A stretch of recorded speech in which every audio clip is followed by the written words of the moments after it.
calorie counting, strict diets, they do work, but for how long?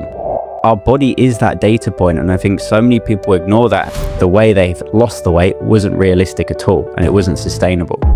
Real health is holistic. It is not just how your body looks, but it's how it feels. People log into social media and they're not trying to learn, they're just trying to have dopamine hits. What does sustainable fitness actually look like in long term? Do you think the modern fitness culture has made things more confusing instead of helping the people? Health is more than just aesthetics. So what does real health mean to you? Hello everyone, I'm your host Vishnu. Welcome back to another episode of Stride Minded Podcast. Today, fitness is everywhere. On social media, on Instagram, on YouTube, on TikTok. Everyone is telling you what to eat, how to train, and what diet to follow. But somehow, people are more confused than ever, more frustrated than ever, and most people keep starting over again and again. In this episode, we are going to talk about the problem with the modern fitness culture and why getting fit doesn't need to be extreme. Today, I have another fitness coach with me, George Barnstable, who focuses on sustainable fitness and helping people build consistency without any kind of obsession. Hi, George. Welcome to the show. Hello, mate. Thanks for having us. George, I know you have been coaching for a while now. I wanted to know how your fitness journey started. And did you always have this balanced approach, or did you go through an extreme phase too? Yeah, so my fitness journey started as probably a 14, 15-year-old kid. North of 10 years ago now, where my whole goal was just to stop being the chubby one. And you know, that chubby funny guy, that was who I was. Yeah. And that's why I was popular, because you know, it was fun to take the mickey out of me, and I kind of enjoyed it too. And then kind of hit me at a point where I realized the jokes weren't with me, it was against me basically. So that kind of started the whole interest in losing weight and getting into fitness. It very quickly went into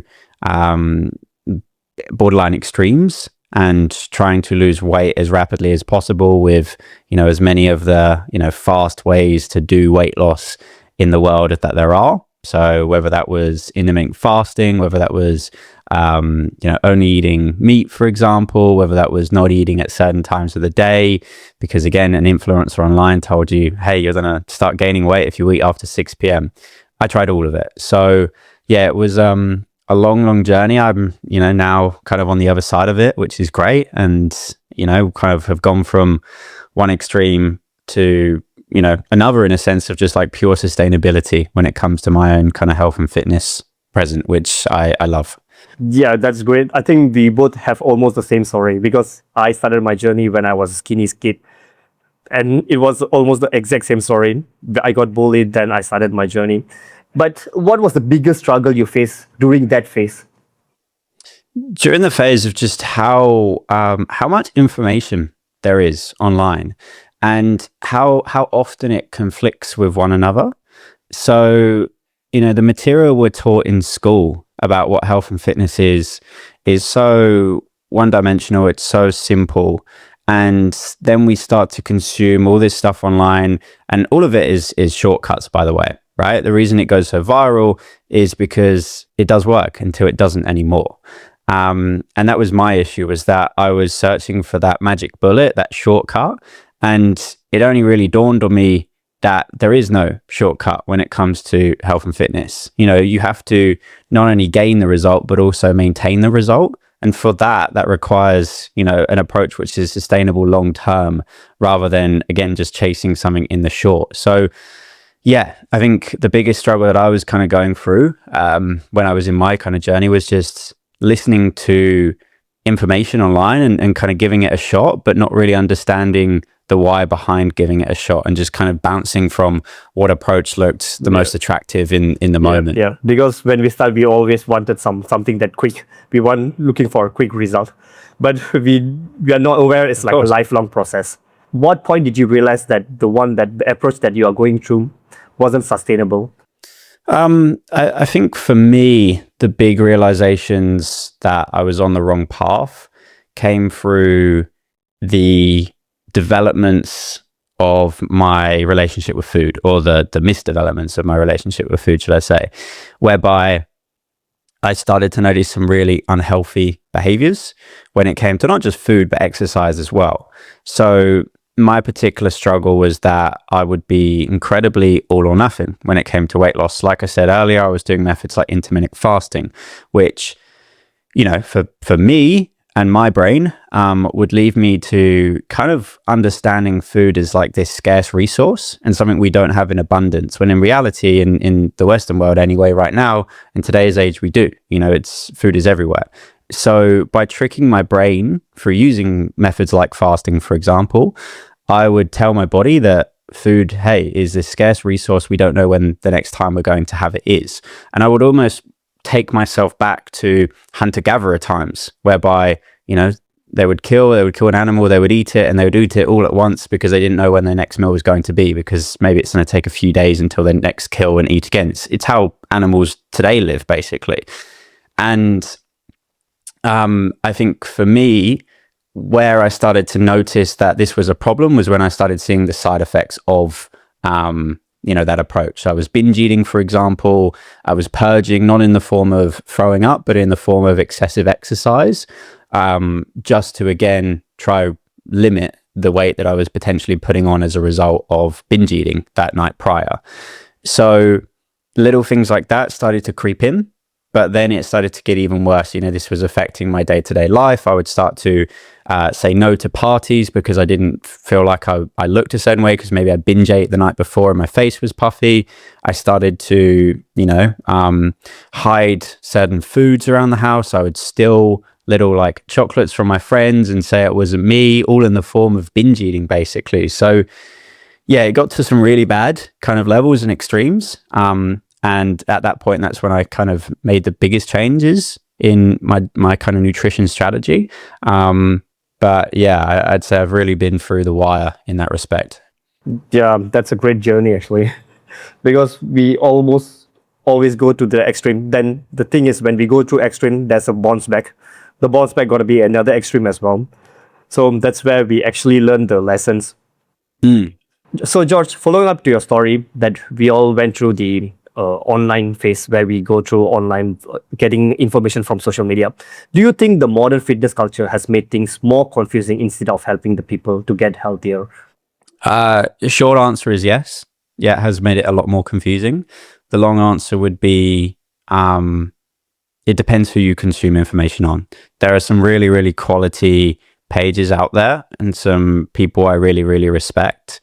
There are also a lot of people I think are just trying to make a quick buck and know how to say the certain things that will go viral, and do so accordingly, because their goal isn't necessarily help. Their goal is the monetary side of things, because fitness is a very, very profitable industry. The health industry really is, particularly in the one-to-one coaching space. And unfortunately, a lot of people are driven by the monetary sides rather than the fulfillment sides of kind of just helping people and their particular struggles. There are like two sides of fitness coaches. One are setting unrealistic expectations, especially those teenagers nowadays who I would say are enhanced fitness models. They are setting unrealistic expectations. They will say we can achieve that kind of physique in 1 or 2 years or within 6 months. So what you see from this kind of the unrealistic expectation that's being set around social media, because mostly those kind of people are being followed more than the one that is giving the proper explanation behind, scientific explanation behind every statement there. Yeah, unfortunately so, because it's pretty on the eye, if we think back to, when we were kids and we were learning at school, our favorite classes were the ones where it was engaging and it was fun and it was like a game, basically, versus the ones that not everyone loved were the sciences and the maths and the Englishes, because they required a lot more cognitive thought and effort. We live in a world now where, people log into social media and they're not trying to learn. They're just trying to have dopamine hits. So it makes sense as to why, unfortunately, that, the wrong people in a way are kind of the most viral. What do you think is the biggest misconception that is spreading around? I think one of the biggest misconceptions, and I'm not trying to necessarily plug my page indirectly by this, but is what I stand for, which is you don't need to track calories in order to reach your goal, whether that's weight loss or gaining muscle or just body recomposition in a sense. So many people think, hey, I'm going on a diet, I need to download MyFitnessPal. It's almost like the dating world at the moment. Hey, I want a girlfriend, I'm going to download Hinge. Like, that's how people now approach weight loss. Hey, I want to lose weight, so I'm going to download MyFitnessPal. But in reality, it doesn't have to be that way. And I think that's the biggest problem right now is, again, the masses, all the influencers are telling you, hey, you need to, what gets measured basically. And they say that in a business context and try to apply it to health and fitness, when in reality, it's a completely different beast. And I think that's probably the biggest kind of struggle I see right now for so many people is they fall into this trap of not necessarily being okay with realizing that, hey, I need to lose weight, but I don't know how to not do this without tracking, or I don't know how to, maintain my weight without tracking too, because that's a realistic possibility for a lot of people.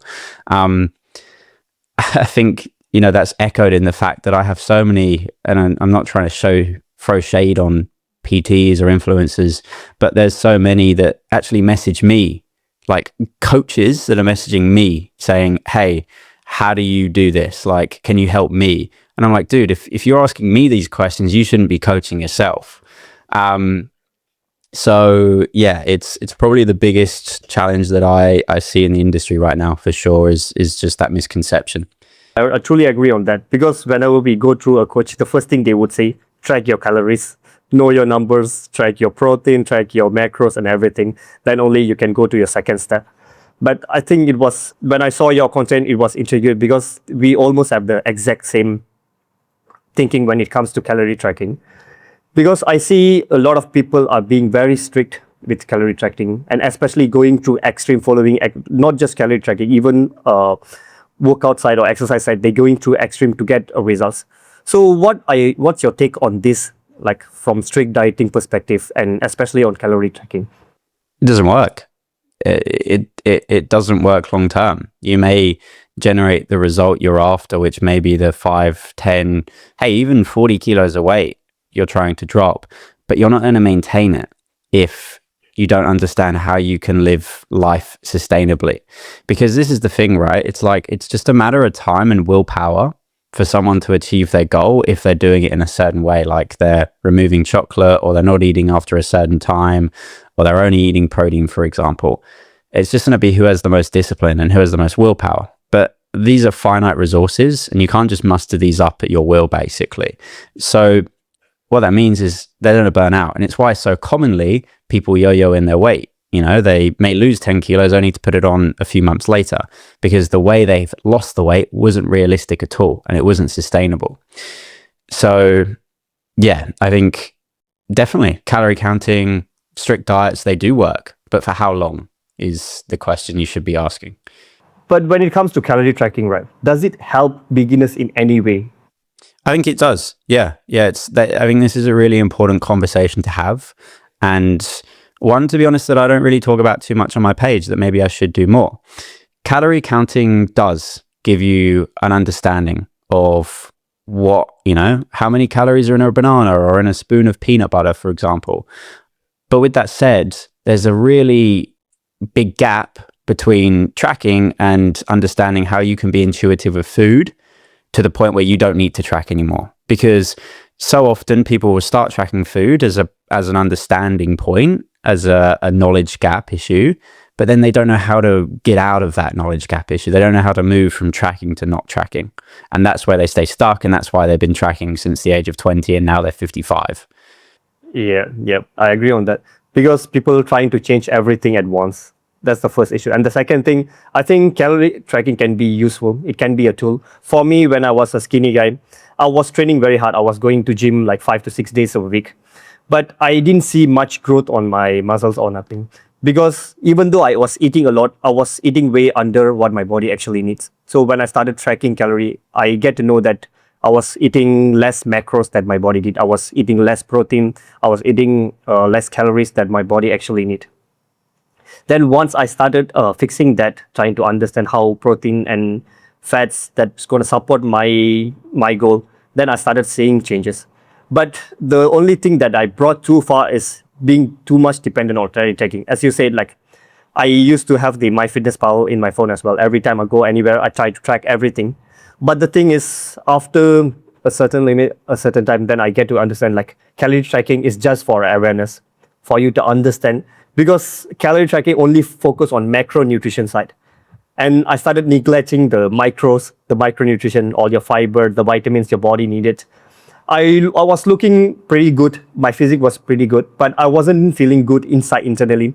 I felt unproductive. I felt weak because I was just focusing on macros. I was just focusing on your external side.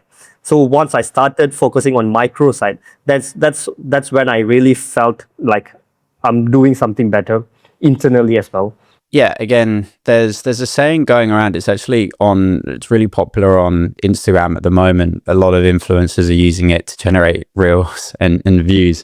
And it's something along the lines of, calories determine how your body looks, or your weight. Macros determine how your body looks, and then micros determine how your body feels.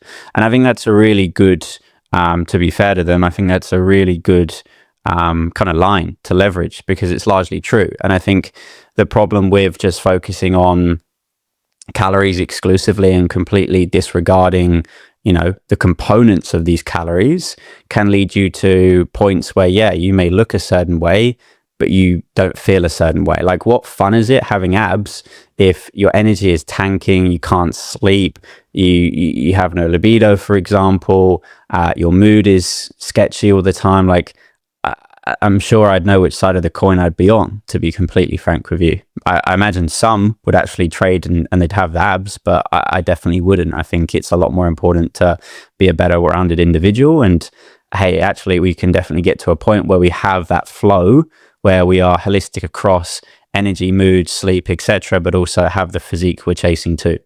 So a lot of people is focusing too much, as I said, like they focus too much on looking fit, looking muscular. But for me, what I see is health is more than just aesthetics. It's not just how you look. It's about how you feel internally. So what does real health mean to you? Yeah, I mean, kind of piggybacking on what I was just saying there, real health is holistic. It is not just how your body looks, but it's how it feels. And that relates back to how your mood is. That relates back to how your energy levels are.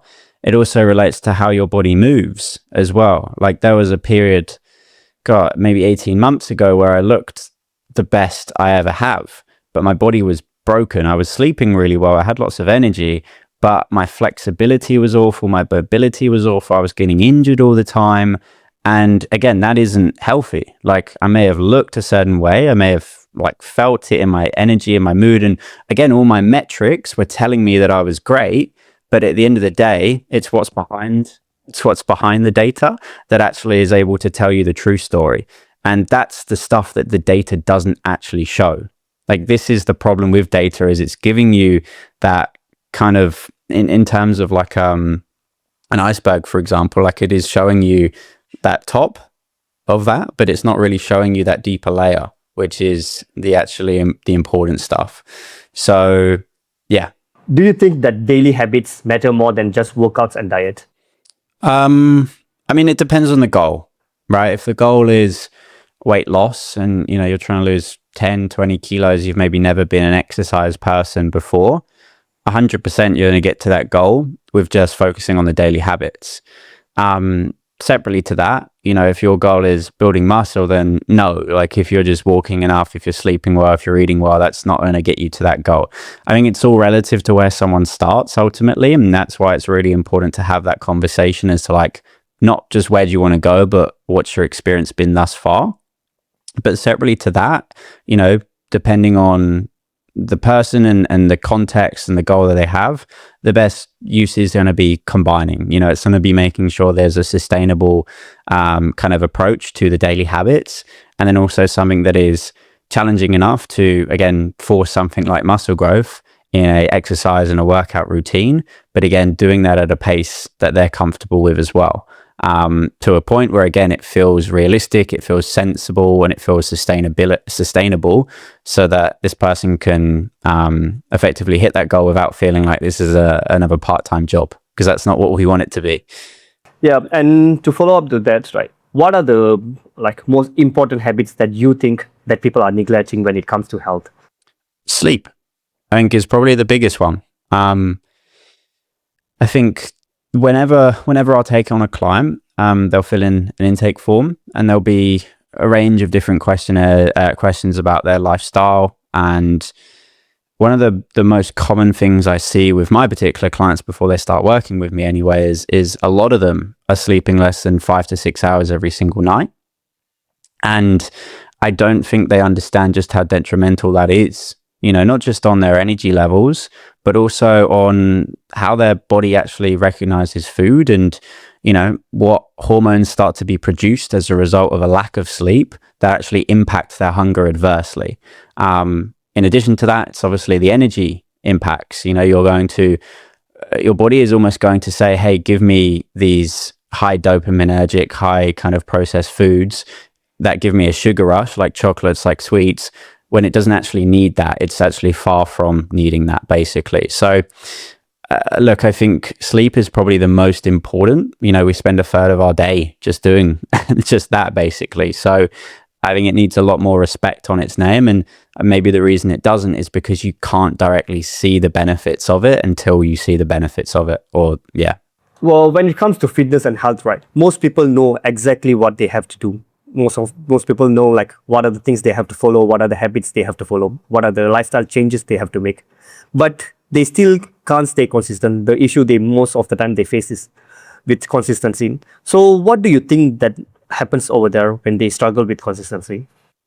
I think there's two aspects. One type of individual sets themselves up for failure by crafting a program that is too perfect in a way. It's unattainable. It's unrealistic. Maybe this person has just started in the gym and now they're saying, hey, I'm going to go 3 times a week. Like for me, that's easy.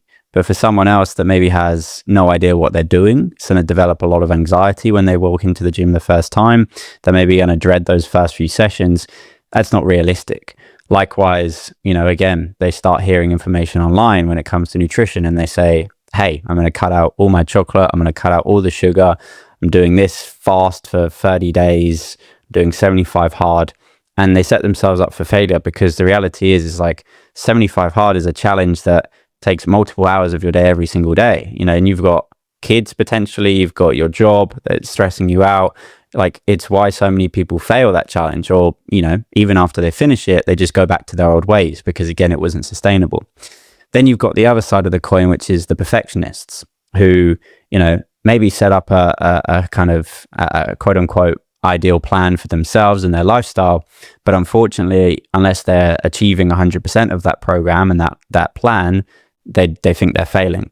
So, even if they tick off 80% of what they're quote unquote meant to do, they see it as a fail and they give up, and maybe they start again on Monday as a result. So I mean, a lot of it is just not being too in tuned with actually knowing yourself and your capabilities. And I think too many people think they're better than they are, and they can start at a higher level than they should be. And they have that ego behind that, or just that lack of knowledge, to be honest, as well. It's not always ego. Sometimes it is lack of knowledge. And everyone needs to start at a much lower baseline, because you can always, start running, once you are able to walk. But it's pretty hard to start running if you don't even know how to walk. Yeah, because you're just started to crawling. You can't expect to sprint straight away. Exactly. I think this brings back to the same mindset statement you mentioned. Like, they try to go all in or nothing. Yeah. And when it comes to mindset, right? So what mindset shift do people need here? It's a really good question, that. I feel like I've got to drop some Chris Williamson kind of quotes on everyone here. Yeah, it would be. I think when it comes to mindset, mindset can be someone's superpower. It can be their weakness. So often before people start working with me, they will talk to themselves in such negative ways. And I've been, someone that's done the same. And I've found that when we just start treating ourselves as someone that maybe we can, like, one of the biggest things that I really took and kind of implemented in my life is would I talk to a friend how I talk to myself? And there's a lot of times where maybe I'm beating myself up, or I'm putting a lot of pressure on myself, or I'm feeling like, oh, I'm the worst person in the world. But I would never communicate that to someone else. I'm only doing it to myself because there's no kind of repercussions that does come as a result of this. So I think people need to be kinder to themselves for one. They need to be more realistic as well with their kind of goals and maybe the program that they need to follow in order to get there. But ultimately, I think, when it comes to mindset shifts, you've got to create something that feels easy and simple. Because if it doesn't feel easy and simple, it's not going to stick long term. Like the duration that my clients are with me for, whether it's 4 months, 6 months, 12 months, or 24, I say to them, if there's any point of this that feels hard, you need to tell me, because we're not going to stay on track if it starts feeling hard. Because when stuff starts feeling hard, it requires motivation. It requires that willpower. And again, these are things that are fleeting. They come and go, and we don't want to rely on them to essentially act. We want to act because that's how we are motivated internally to act. Yeah, I agree on that. Because as you said, like people are expecting to have motivation and willpower 24/7, but it's not something that is temporary. It's going to be there one day and it's not going to be there another day. So if they expect to have motivation, to expect to have willpower in order to get their routine done, they're going to struggle with their routine. So I think like the environment plays a huge role over here, how they set up their environment. So what do you think, like how much environment plays a role in order to create a habit or make any changes in lifestyle? Yeah, that's another really good question. I think environment is one of the most important things. And with that said, someone can be very physically fit if they come from a family or a friendship group where that's not the norm. We all are individuals and we all have our own kind of psyche and our own kind of direction in life. And yes, whilst we're influenced by those around us, our friends, our family, etc., we're not going to blindly follow them. The kind of saying around, you are your 5 closest friends is largely true, but it's not this whole respect of like, you will just conform to the group regardless of what direction they go. You obviously have your own opinions and values and ethics. And that's why so many people, break apart from groups, with that said. So I think, look, in terms of environment, it is really important that you find yourself in an environment that's uplifting, empowering. You have got people that are healthy around you. But at the same time, if you find yourself in an environment where that's not the case right now, and you have these motivations to become someone that's healthier, you don't necessarily need to ruin all those friendships and say bye to all those people because that's the case. Yeah, reality is like when I stopped drinking, for example, too often. I still drink. I have a drink here and there. But when I stopped going to the pub every Friday and Saturday night, all my friends did start asking questions. Why are you doing this? What is this whole goal of yours? And it was, kind of the laughing stock for a few months. But then people catch up. They're all kind of doing the same thing now. So instead of being the sheep, almost be the herder. Let people come to you rather than you go to them. Yeah, that's a great quote. Because most of the time we try to follow the crowd, thinking that's the right thing to do, because we don't want to isolate ourselves. But once we make the changes, right, once we are very strict with our beliefs, we change whatever beliefs we put in, then people are going to follow us when they see something that is different. And environment side, yeah, that's great to have a group of people that supports us, group of people that push us to our best limit. And another thing regarding environment, what I would say, like environment, let it be your house, your room, how you set your environment to achieve your goal is an important thing as well. Let's say, for example, my client, most of them trying to lose fat, they have the habit of binge eating. But most of the time, why they have that binge eating habit is like they put the snacks and everything just right in front of their eye, and they think like willpower gonna help them to stop binge eating, to stop them to taking that. But what I would usually suggest them is like change the environment. By changing the environment, I'm trying to say to keep that the usual snack they go for, right? Like out of stay aside, maybe keep it in a drawer or just keep it in a hidden place so that they don't have to be dependent on willpower for them to control their binge eating.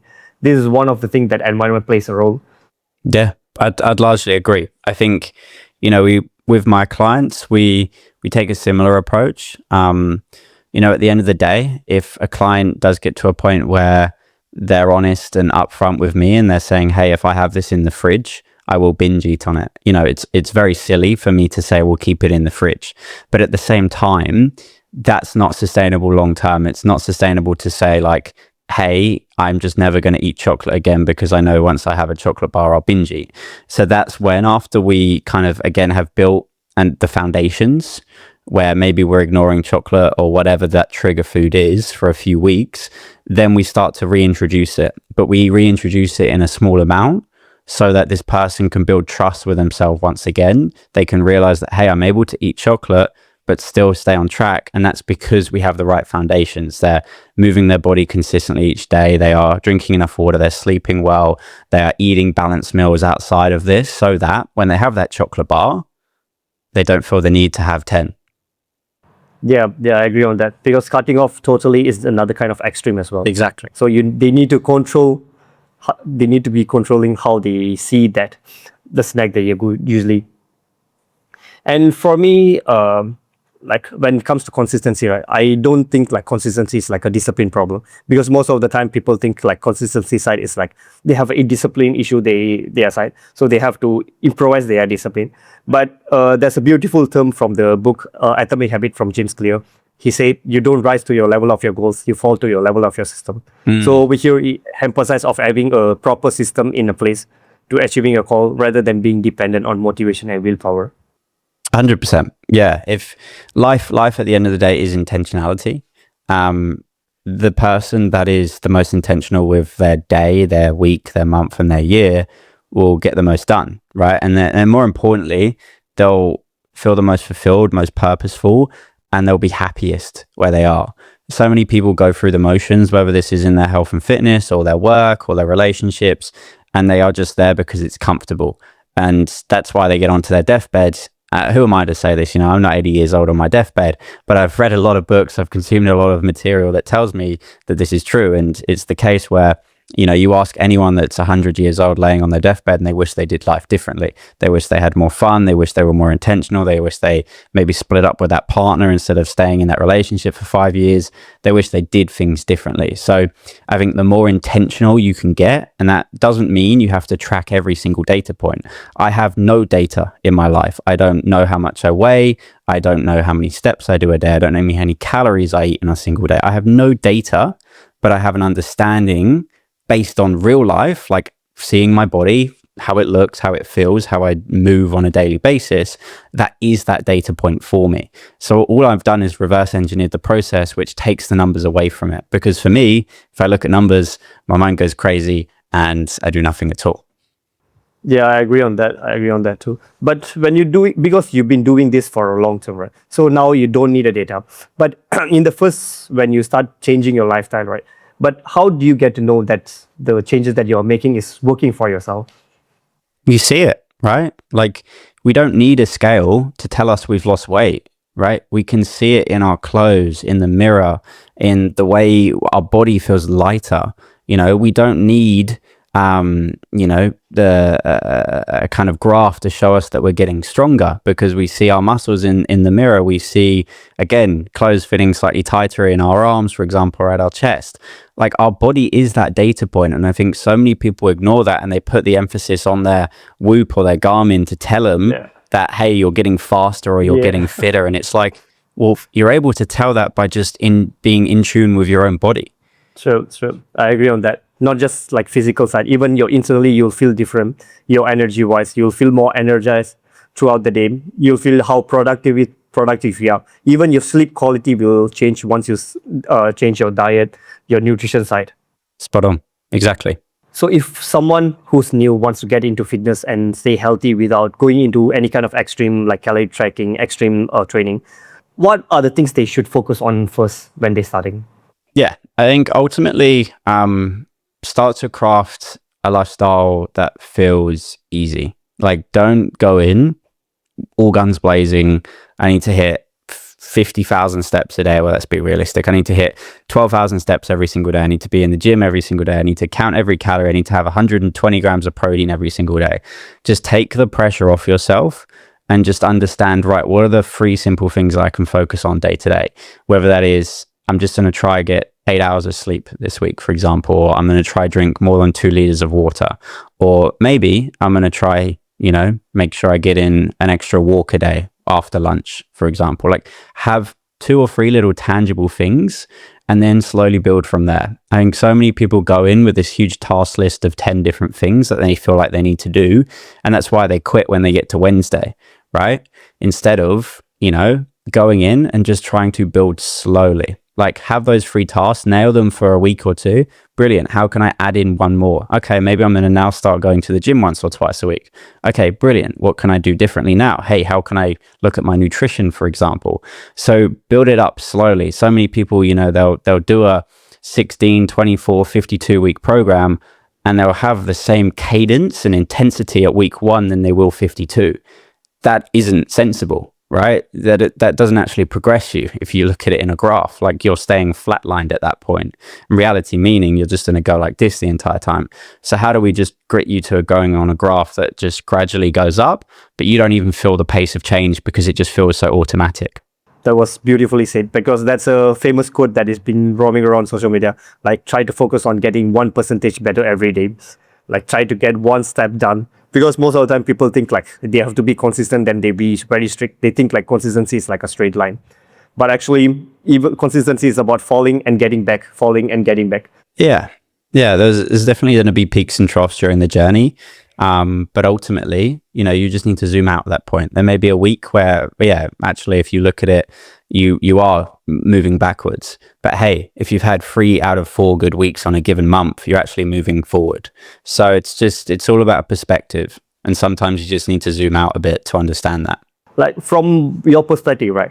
What does sustainable fitness actually look like in long term? Sustainable fitness to me just looks like there's a few metrics. There's, a metric of enjoyment in the process. There's a metric of maybe the physical attributes as well, and then also the health markers as well. So to kind of focus in on those one by one, again, you've got to be in a routine, a system that feels fun, that feels enjoyable, that doesn't feel like work to do. Of course, I'm not always going to want to go to the gym or have a run or go to a boxing class, but 99 times out of 100, I actually do. I cannot wait to go to boxing tonight. It's one of my favorite things to do on a given week. So build a program that feels simple and fun, and the barrier to entry is so low as a result. The second aspect is the physical attributes. Now, this is a really, really hot conversation, right? There's this whole debate online now, hey, should you be an overweight PT? I think it's a really tricky conversation because ultimately, you don't have to have a 6-pack to have the knowledge, right? With that said, again, a lot of people will draw these conclusions of, hey, would you trust a financial advisor that doesn't have a penny to their name? And you probably wouldn't. So I think there's definitely the physical side where you do kind of need to walk the talk in a way. But at the same time, I don't take anything away from the PTs or trainers or just people online who maybe don't have the 6-pack, because that's all an individual choice. Like, my goal for myself is, to look lean, to be athletic, to be aesthetic, because that's what I want. With that said, though, I work with clients who are 20 kilos overweight. They don't want abs. They just want a flat stomach. So health is very different to individuals. And you just need to understand what health is to you in terms of a physical sense. And then the third and final thing is the nutritional, like the actual how your body feels on a given day. And again, giving that to the point where you are having a balanced diet that, again, doesn't feel like you're restricting foods, doesn't feel like you've got any anxiety or noise when it comes to certain foods. And again, you're able to eat in a way that is flexible, where you can go out on holiday and, again, not sit at a restaurant and worry about how many calories are in a meal that you're having. You can just enjoy food because you are eating in a way that is going to fuel you, not essentially take away from your energy or your sleep. If we just made our food choices with that thought in mind of, hey, is this food going to make me feel better or worse? We're always going to be making a sensible decision. Yeah, I agree on that. By the end of the day, it will all come to their fitness goal. Like what are they want to achieve in their life? They want to have a greater physique, or even like I have seen a lot of marathon runners who are overweight, but they have a best timing for running, getting the marathon done. Exactly. And I think one of the things is they have to be more aware of everything they're doing. They have to be more conscious. That's the most important thing what I see from everyone who's trying to change. Because most of the time, the lifestyle they are following is just a habit they have been following for years. So once they become aware and conscious about everything they are doing in life, I think the changes will started happening without any kind of extreme. Yeah, I'd second your point, mate, to be honest. All right, Josh. It was a great conversation. If someone listens to this, right, and they takes away just one thing, what you want it to be? Stop listening to what social media influencers or even coaches, dare I say online about health and fitness, and put yourself back in school. And what I mean by that is we are taught, in my opinion anyway, what true health and fitness is when we are kids. I think the government, whether that's in any country, do a really good job at showing us how we should eat, showing us how we should approach physical activity. And somewhere along the way, we've started believing social media influences instead of, actual health governments, basically. And I think when, you kind of look at, all right, I'm going to start losing weight or I'm going to start building muscle, just understand where this information is coming from and try to understand, hey, is this actually something that is sustainable? Is this realistic? Is this actually achievable long term? Or does this feel like something that is going to work for a few weeks only to fail again? And asking that question of yourself of like, is this a magic bullet for me? Will give you your answer. 9 times out of 10, it's always going to be a shortcut, and 9 times out of 10 shortcuts are never going to work long term. So a big takeaway, hopefully that a viewer of this can kind of achieve, kind of understand is, the more that you kind of look back and away from, what's kind of trendy right now in terms of fitness and health, the better. That was beautifully said. I think that's something a lot of people need to hear. I appreciate you coming, bro. This was a really meaningful conversation, especially in a time where fitness feels so extreme and confusing to a lot of people. Thank you, man. Appreciate it. Yeah, I hope this conversation really help a lot of people out there who's trying to start their fitness journey. 100%. If you enjoyed this conversation, make sure to check out Josh's content. I'll link everything down below in the description.